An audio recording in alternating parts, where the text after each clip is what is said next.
The news never sleeps. While most people are off recovering from a very busy LA week, the news just keeps coming. New things happen, and we are here to interpret, discuss, and divulge that The Witcher 3 is apparently looking really good and playing really good on Switch. That's where we start. CD Projekt Red is really happy with the quality of the port. They say it's at a quality we're proud of, but we also understand that there were hardware trade-offs that we had to do in terms of performance versus graphics.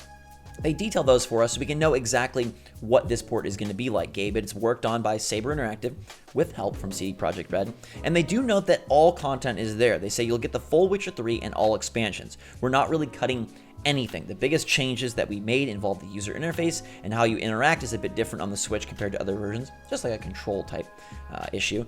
And they say that right now there's a bit less foliage, some of the draw distances are lower, but to them it still looks amazing. I was very impressed, says Mr. Alvin Liu, who is the UI coordinator on the game. And he says, unless you pointed a lot of the changes out to me, I probably wouldn't have even noticed them.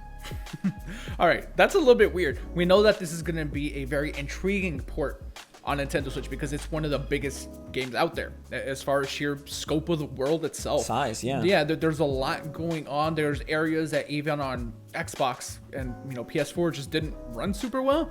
Right. So it's going to be interesting to see how that ended up working here. Obviously, we've seen the trailer. Digital Foundry did their analysis. They are super smart about these things over there. Right. And yeah, this is like wizardry at this point, and we've said it before, that this opens the floodgates to other games of bigger scopes and magnitudes on Switch. That's the hope, right? Well, the hope is that more so even than CD Projekt Red killing this port with Saber, is that the 32 gig carts are opened up to many more developers and publishers. That's really kind of the big deal, I think, here, and hopefully that is a trend that continues. I wonder if Mr. Liu over here saying that there's a little less foliage, some of the draw distances are lower, that may paint a greener picture than maybe is the total reality. But it's good to know that CD Projekt Red is really happy with it, that it's progressing very well. And I think most importantly, forget the visuals. We know they're going to be downgraded. You get the full Witcher 3 and all expansions. They're not cutting anything. There's some UI changes, but you get the full game, and this isn't going to be an instance where we run into, why is this quest line missing? Why is this expansion gone? It's all there, and it will be the only way to portably play this massive adventure that is many people's favorite open world RPG and leads into an exciting 2020 where CD Projekt Red tries to do it again with Cyberpunk 2077. I think it's safe to say that this has now become the most exciting third-party game on Switch. Like, More than the new stuff? Because how are they doing this? Yeah. Because as pretty as Doom will be on other platforms, as beautiful as Wolfenstein looks on PC, those games are quite linear, even though the scale of the Doom levels, like, it's pretty open. But big, it's not it's not like this. No. So if they can somehow crack this, if Saber Interactive pulls a rabbit out of their hat and maybe outdoes Panic Button, just pure port job wise, that's going to have ramifications on the Switch going forward, right? Because if they do a really good job with this, who's to say that some other publisher doesn't come and say, hey, Saber, you guys did something really cool over there. We'll come do it for this game. That's why I'm saying that it's more important. I think you're absolutely right. And I'll go back to that cart thing is going to open up hopefully a big door, literally, for big games to walk right through. Those are coming, right? Because we've heard about the 32 gig cards for a while. Right. They got pushed back. Yeah. That's coming this coming year. So look out, third party finally. Fun Don't times get me ahead. Excited. I'm closing fun my times eyes. Ahead. All right. I don't want to hear it. I can't. The headphones are already on. So that's boding well for a quick release. That turnaround is super soon. We'll have a chance to dive deep into the adventures of The Witcher. But we also will get to dive deep into other games next year. And apparently the year beyond and beyond at E3, because Nintendo doubles down today and confirms that they love E3 and they're really behind it. Charlie Sabetta, excuse if that's an incorrect pronunciation, he's the Senior Director of Corporate Communications at NOA, talks about how much they love E3. They love seeing the fans' reactions. They love getting games out into consumers' hands. They love working with retailers and journalists and YouTubers.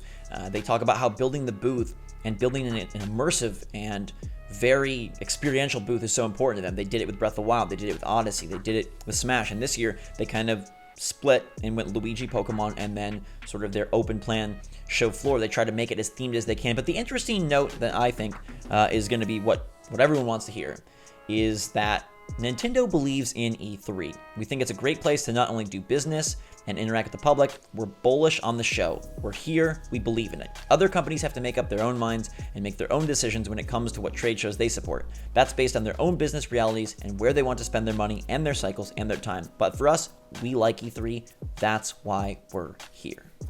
Zach, this warms my heart because, as you well know, many a company have gone away from E3, and it's been scary. As fans of video gaming in general, you and I have these conversations progressively. It gets like kind of worse every year at E3. It's the just industry is weird. Yeah, there's our favorite companies aren't there. Sony wasn't represented at all. And as fans of gaming, the fact that Nintendo, one of the mainstays in the industry, is still on this E3 train, it's really good to see, because I'm worried every year that, hey, this might be the last one. But, sure enough, the dates. Yeah, sure enough, as we're leaving the convention center for the last time, we see the dates, come back next year. I believe it's 9th through 11th next year. So I'm just glad that Nintendo's not going anywhere. Yeah, I mean, they have the best booth. They've got the biggest presence. They've got the most playable games. Like, they do E3 right. They crush E3. They do it right for us. They do it right for fans. The tree houses are an exceptional way to get more information out, to cover things that aren't even at the show floor. They nailed the Warp Pipe Pass to shrink the line time down. My brother got to go play Luigi's Mansion 3 in only way about 30 to 40 minutes, which is pretty impressive given how long that line was in totality. The Warp Pipe Pass was a smart move.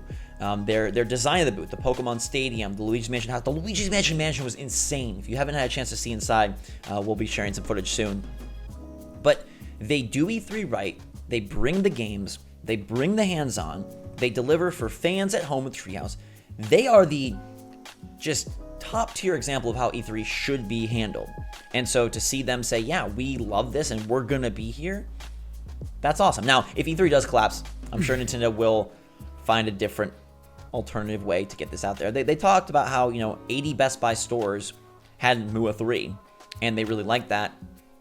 And they will continue to take tours around the country to bring their games. They will continue to try and put these things out there however they can. But right now, E3 is kind of their centerpiece of the year. And Charlie talked about how it's nice that at E3 you can reveal a game and then show it. You can have everything in one spot. It is pretty great. We've always talked about how it's pretty great. So maybe more companies should remember this. And it's no wonder that Nintendo thinks it's great, because their coverage has gone up every single year dramatically since 2016. So we're talking about very granular, nuanced details here. But GameIndustry.biz and ICO Partners Analytics looked at how much coverage each company, each platform gets. Now, this year, Xbox was the top dog with, they will label it as 100, that they were the barometer to beat. But Nintendo got 82% of the coverage that Xbox did, compared to Sony, obviously, getting 76%, which is remarkable given that they're not even there, but it's because so many games are, on multiple platforms and whatnot. Mm-hmm. And there still are, Sony titles that aren't from Sony proper. But Nintendo went from 26% in 2016, 51 in 2017, 63 in 2018, 82 in 2019, and they have the most articles solely dedicated to their platform and their games in comparison to any other company. Okay, E3, a very traditional way to showcase your games, and Nintendo's a traditional company, for better or worse, right? They stick to what they do and how they do business in a very unique way. So it's awesome to see. They had more games than many other. Yeah, so that's why way more talk about them, way more big games too. Pokemon, Luigi's Mansion, Zelda, just that trifecta alone, it was going to get a lot of coverage. So it's not surprising, but still awesome to see. Well, it speaks a lot to the success of the Switch. That changeover in 2017 is because of the Switch.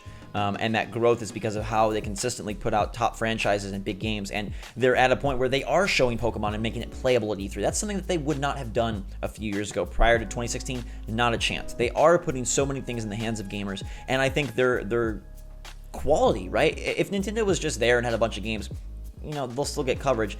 But this dramatic increase and this climb towards being the top talked about dog, while it's semantics at some level, it is important. And it shows, I think, that in spite of not our desired level of third-party support, in spite of not as many big surprises as maybe we would have liked, that the lineup they have and the direction they're taking is working well for them and for their fans. And I think it also speaks to you guys out there that the Nintendo fan base is in full support of this week, is fully tuned in, is keyed into the Treehouse, is keyed in to the Direct. And remember, these sites that are writing these articles, these papers, they're servicing their readers. And if their readers aren't interested in Nintendo, they don't write that many articles. It's also because the fandom, I think, is at one of its strongest it's ever been. Yeah, I mean, despite the fact that there wasn't anything surprising, they had already revealed what their lineup was going to be for the year, which was a weird way to do things, right? Because typically you want a couple surprises at E3, and that didn't. Well, let's make sure Breath of the Wild 2 was a big surprise. There just wasn't really anything to talk about. Yeah, huge surprise, but that game's far away. I meant for like this year, for on the near floor term at the convention. Yes. Yeah, so that's why it was weird for them to do it this way, but I didn't mind it because we got to see a ton of stuff. I saw the Astral Chain Treehouse stuff. I saw the Luigi's Mansion Treehouse stuff. There was 2 separate Treehouse segments, one for the multiplayer stuff, one for the single player stuff. Yeah, the Pokemon Treehouse. I saw a lot of Treehouse stuff for the first time this year because we're usually at the event itself, so we're not able to. But just this year, I stopped and went back and saw some of these things, and Treehouse is unlike anything anyone else does at E3. They do an amazing job. This is like day-long events for the entire week. And the fact that the last day was just like all indie stuff, kicking off with Cadence and the game being out, they did a phenomenal job. Yeah, they absolutely hit a home run. I think it's hard to argue that anyone had as successful at E3 as Nintendo in all ways, and their commitment to the show, and their growing presence and success all bodes well. And it'll be real interesting next year because that's when Xbox and PlayStation will be at the extreme forefront with their new consoles. What can Nintendo do to maintain this growth? What can Nintendo do to maintain so much of the media attention and maybe even drive it deeper? They're going to need an incredible lineup, and they're going to need maybe a hardware revision or 2. So we'll see when that happens. Until that time, everybody, let us know your take on The Witcher 3 being a prime port. At least according to CD Projekt Red. You got Nintendo doubling down on E3 and Nintendo gaining traction at the big show. We'd love to hear from you. Till that time, everybody, thanks so much for watching. Hit the like button if you enjoyed the video. For myself and Gabe, SwitchForce out.